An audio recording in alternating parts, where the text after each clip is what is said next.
Halo sob, ketemu lagi sama Mimin di berita terkini MotoGP. MotoGP semakin kesini semakin menarik dengan kejutan-kejutannya sob. Kali ini datang dari Yamaha yang belum habis. Beritanya dengan perkembangannya yang sudah signifikan, kini dilaporkan dari Sky Sport bahwa Pramac akhirnya memutuskan bergabung menjadi tim satelit dari Yamaha.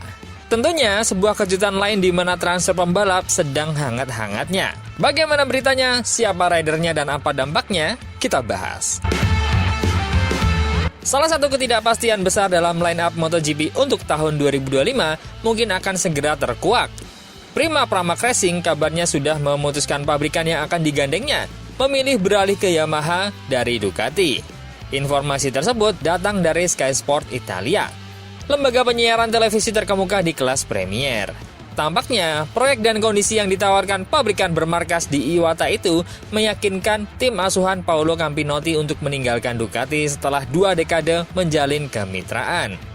Keputusan tersebut diduga sudah diambil dan tinggal menunggu pengumuman resminya.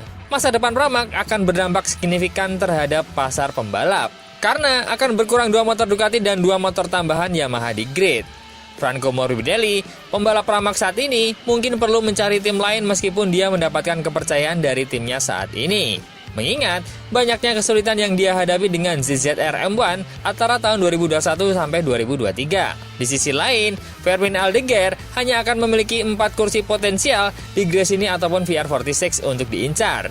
Selain itu, masih harus dilihat tim mana yang akan dipasok Ducati dengan versi motor terbaru, entah Gresini atau VR46, atau mungkin satu untuk masing-masing. Mengingat saat ini hanya Pramac yang menerima Desmos edisi GP24.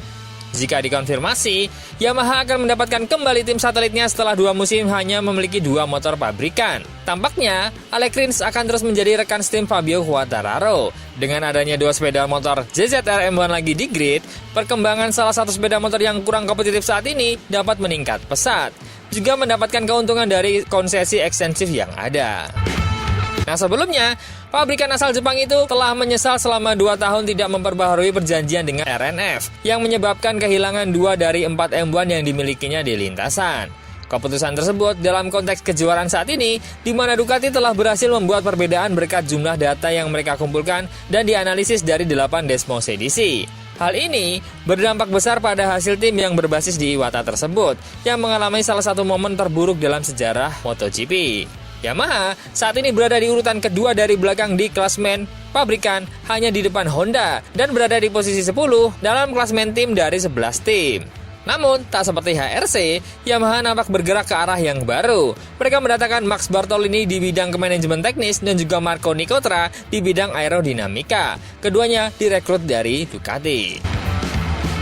Dan hal ini adalah langkah besar Yamaha yang tampak sangat positif dibandingkan dengan pergerakan Honda. Dengan Yamaha yang memiliki hasil positif dan kini memiliki tim satelit, bisa jadi ini menjadi momen kebangkitan pabrikan Iwata itu. Target utamanya pastinya untuk tahun 2027. Target terdekatnya kembali di barisan depan pada tahun depan. Lalu, siapa pembalapnya dan apa dampaknya? Jika memang berita tersebut sudah final, maka tentu Yamaha akan mencari rider untuk tim satelit mereka, atau setidaknya Pramac yang akan mencari ridernya. Frankie, seperti yang dibahas tadi, mungkin akan bergabung dengan VR46 dengan Ducati. Karena Morbidelli mampu tampil apik di balapan terakhirnya dengan motor Ducatinya. Nah, salah satu hal yang menarik adalah di mana isu Toprak akan kembali ke MotoGP. Belum ada putusan lebih lanjut, Toprak akan berlanjut kemana? Jika ke tim Pramac, maka hal itu menarik. Mengingat Toprak kini layaknya Valentino Rossi di Superbike. Toprak mampu mengangkat tim yang sulit menang menjadi tim paling ditakuti di Superbike. Kisahnya seperti Valentino Rossi ketika mengantarkan Yamaha juara di musim pertamanya dengan motor yang tak pernah menang. Di sisi lain, Toprak sudah sangat familiar dengan Yamaha. Karena sebelumnya, Toprak ada di tim Yamaha dan juga menjadi langganan pemenang meski Yamaha kalah top speed dengan Ducati. Memang karakter Yamaha sekali. Nah, akankah ini akan menjadi kolaborasi apik di antara keduanya? Rider lain adalah ada Jack Miller, Miguel Oliveira, Raul Fernandez, Augusto Fernandez, Juan Mir, dan juga Morbidelli dan Rins. Jika melihat komposisinya, kemungkinan hanya akan mengerucut ke 3 nama, Jack Miller, Morbidelli, dan juga Toprak. Di antara ketiganya, yang paling menarik adalah nama Toprak. Morbidelli bisa saja, tapi akan sangat kocak. Jack Miller juga sangat mungkin, mengingat Miller bagus dalam pengembangan KTM kemarin. Nah, duet Toprak dengan Miller dirasakan menjadi duet sensasional di tim Pramac. Terus, apa dampaknya? Seperti yang sudah kita bahas sebelumnya, efek domino dari transfer Marc Marquez ini memberikan kerugian secara teknis bagi Ducati.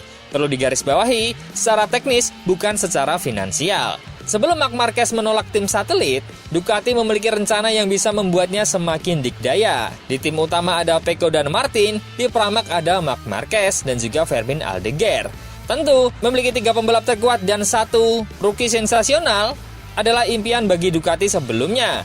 Namun dengan keputusan Marc Marquez yang menolak satelit, maka dipastikan Ducati kehilangan 2 andalannya di Pramac dan salah satunya barang tentu melawan dari sisi luar Ducati.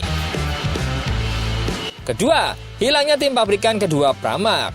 Dikarenakan tak ada alasan bertahan karena tak ada pembalap terbaik di sana, maka Pramac akhirnya mempertimbangkan tawaran Yamaha. Terlebih lagi, jika Fermin batal ke MotoGP, Ducati masih harus membayar sejumlah kompensasi.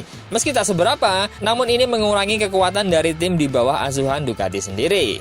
Terlebih lagi, KTM dan Aprilia semakin menguat mendapatkan tim impian mereka masing-masing. Namun, Ducati juga tak rugi secara mendapatkan Marc Marquez. Dengan Marc Marquez, tentu akan ada sponsor baru, penjualan naik, Audi senang, dan Marc Marquez pembalap hebat. Dengan track record 8 kali juara dunia. Tentu, tapi kita tidak berbicara soal itu. Kita bicara soal Ducati, yang merugi tidak bisa menerapkan skema awal tim impian dari Ducati itu sendiri. 4 tim, 3 pembalap top plus rookie Fermin Aldeguer. Namun, dari segi tontonan MotoGP, tentu ini akan menjadi menarik karena kekuatan tak tersentral di Ducati. Karena pembalap-pembalap yang tadinya di Ducati sudah tersebar di berbagai tim yang juga memiliki potensi untuk menjadi lawan yang tangguh untuk Ducati musim depan. Jagoan teman-teman siapa nih musim depan? Atau siapa? 2 rider pilihan teman-teman semua untuk ada di tim Pramac Yamaha. Apa ada yang dari Moto2? Coba komen.